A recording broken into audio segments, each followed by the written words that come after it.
Jack had always found his neighbors, the Valkyrie, a bit of a mystery. They were an alien family, new to the neighborhood and, for the most part, kept to themselves. The Valkyrie were tall, with long, flowing silver hair and skin that shimmered under the sunlight. Their home, a sleek structure built with materials that seemed to glow, stood out among the more traditional houses in their suburban neighborhood. Jack, a man in his mid-30s, had lived in this quiet part of town for years. He was a simple guy, a rancher who liked his routine and didn't often venture far from his land. But the Valkyrie family was an exception. The family had moved in just a few months ago, and Jack had only exchanged a few polite words with them over the fence. They were polite but distant, their alien culture and ways of speaking making communication awkward at times.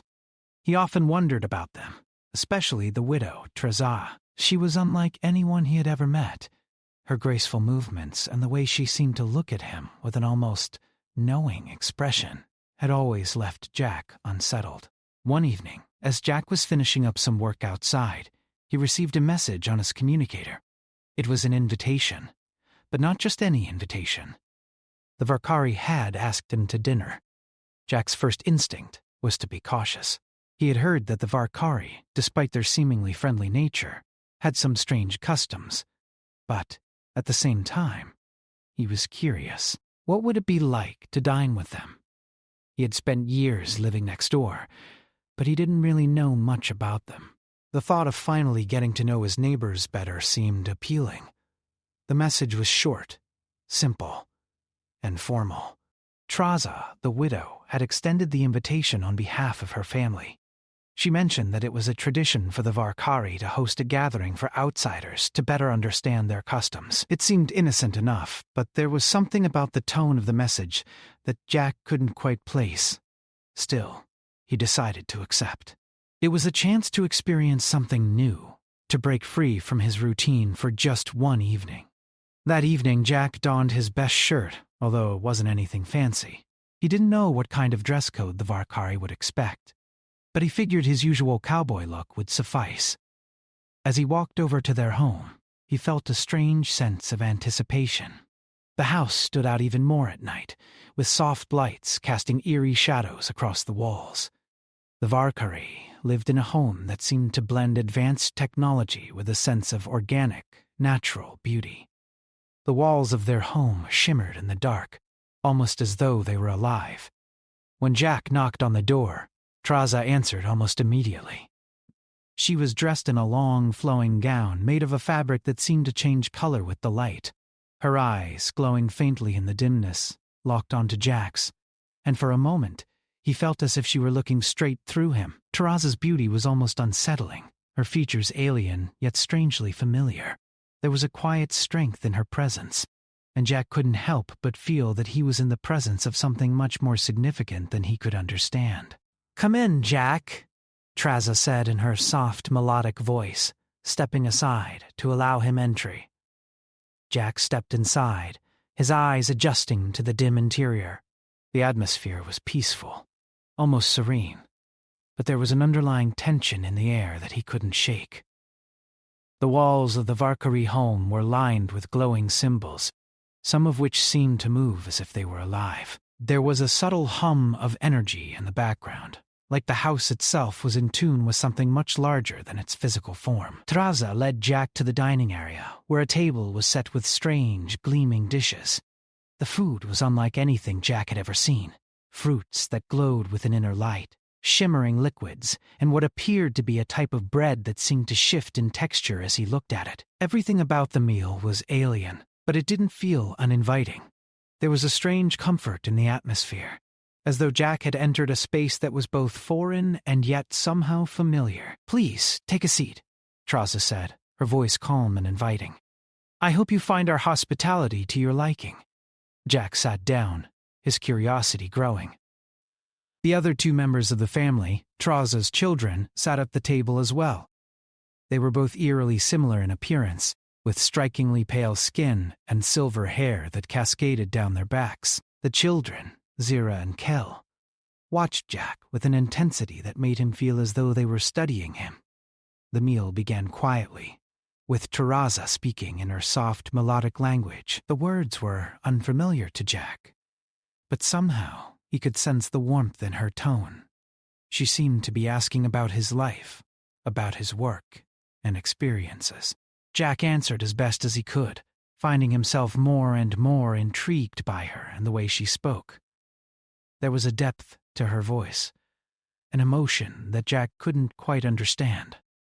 As the evening went on, the conversation shifted from casual pleasantries to something more personal. Taraza began to speak of her late partner, the father of her children.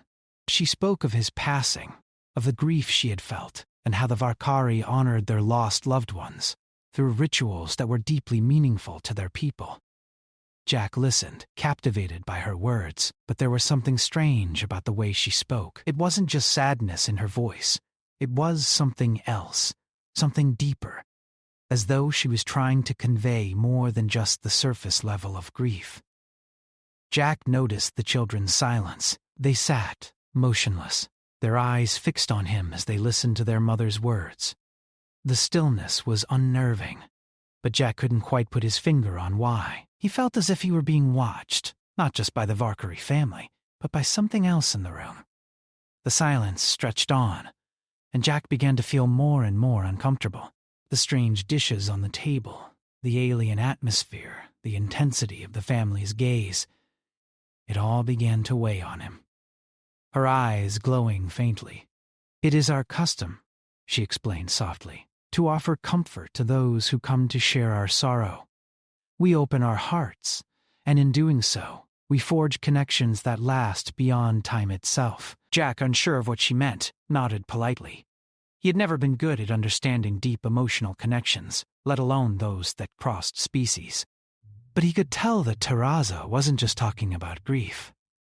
There was something more behind her words, something that made him feel as though he were a part of something much larger than himself. Just as Jack was about to ask another question, Taraza's tone shifted. It wasn't dramatic, but there was a subtle change in her voice that made Jack pause. It was almost imperceptible, like a small crack in a carefully constructed facade. Her eyes held his gaze, and for a moment, Jack felt a chill run down his spine. Something was happening, something he didn't understand. She leaned in slightly, her voice dropping to a whisper. "Jack, you are special. You have been chosen.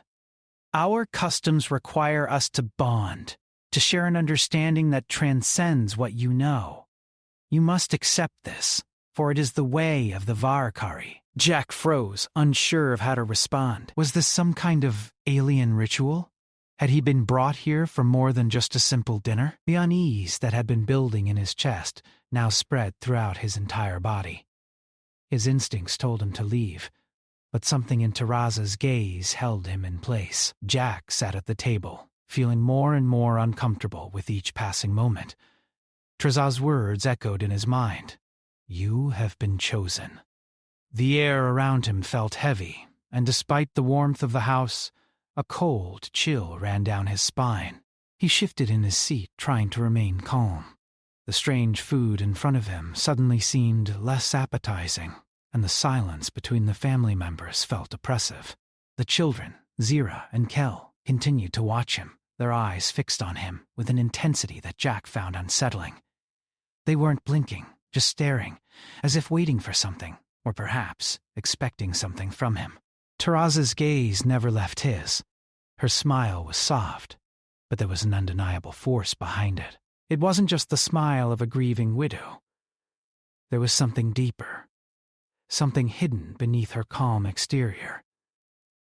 She leaned forward slightly, her long silver hair brushing the table as she spoke again.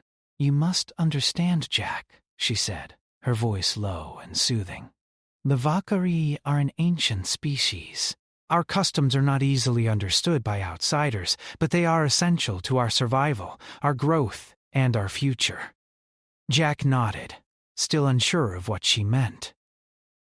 He had heard rumors about the Varkari, that they were an advanced species, that they had unique abilities, but no one had ever explained what those abilities were, or what made them so different from humans. Taraza continued. her tone now filled with an almost hypnotic quality. "The bond we seek is not one of mere friendship," she said. "It is a deeper connection, a union of spirit and energy. When a Valkyrie loses a loved one, they must seek someone to help them move forward.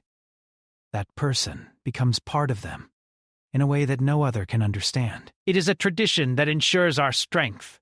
Jack's heart began to race. This was not what he had expected.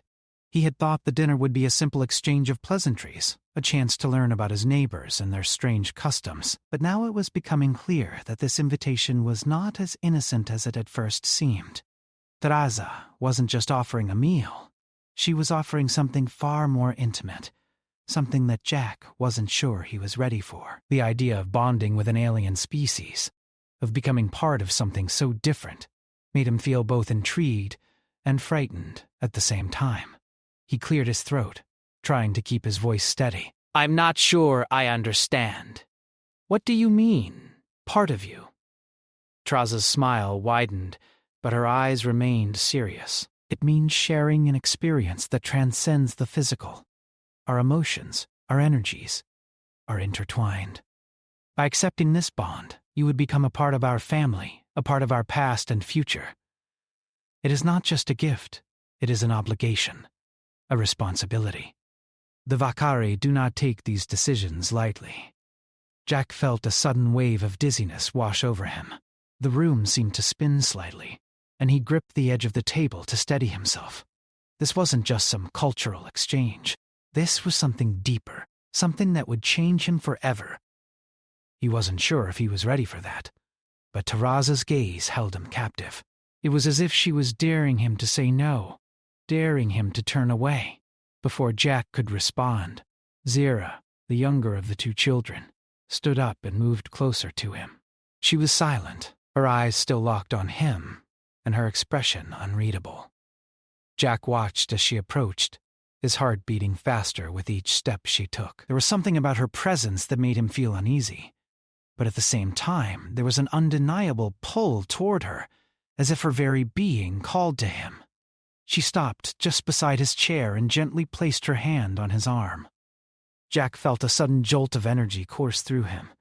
It wasn't painful, but it was intense, like a surge of electricity running through his veins. He looked at Zira, who was still watching him with those unnerving eyes. She didn't speak, but the connection between them was undeniable. Jack could feel her energy, feel the weight of her gaze, and it was as if she was reaching into him, trying to connect with him on a level he couldn't understand. "Zira!" Teresa's voice cut through the silence, and the young girl immediately withdrew her hand. "Let him breathe, child. We must be patient." But Jack couldn't shake the feeling of that strange connection. His pulse was still racing, and he struggled to regain control over his thoughts. He had never felt anything like that before. The Valkyrie were not just an alien species. They were something more, something that could reach into his very soul. He felt like an intruder, someone who didn't belong in this world of energy and connection. But at the same time, a part of him couldn't help but wonder what it would be like to share that bond, to be part of something so much larger than himself. Teresa spoke again, her voice more insistent this time. "You must understand, Jack, this bond is not just about physical connection. It is about understanding each other on a deeper level, a level that is beyond language and beyond space. You are the one we have chosen, and you will help us heal, help us grow stronger. It is not a choice, but a necessity."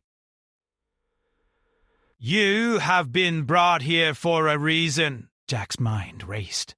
He had never been one to follow blindly, but this situation was unlike anything he had ever experienced. He didn't know what to do, didn't know how to respond. A part of him wanted to run, to leave this strange house, and never look back. But another part of him, something deep inside, wanted to stay and learn more. There was something magnetic about Teresa, about her family, something that drew him in despite the warning bells going off in his head. "I'm not sure I can do this," Jack said, his voice trembling despite his best efforts to remain calm. "I'm just a regular guy. I don't belong in this ritual. Whatever it is, I'm not part of your world."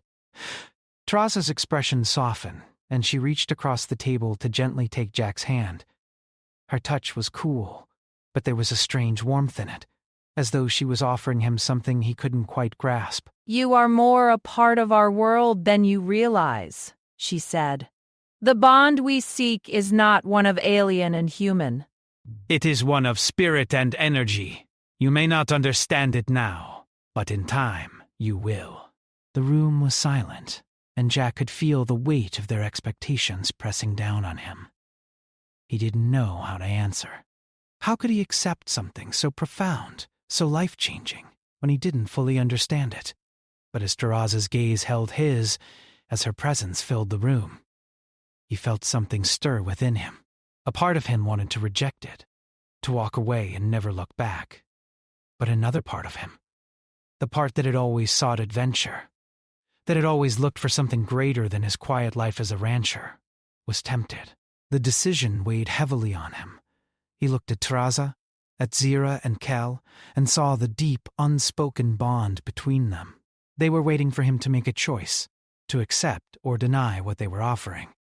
It wasn't just about dinner anymore. It was about something far greater, something that would change the course of his life. And in that moment, Jack realized that he was at a crossroads. He had to decide whether he was going to walk away from this strange, alien world, or step into it, fully embracing whatever came next.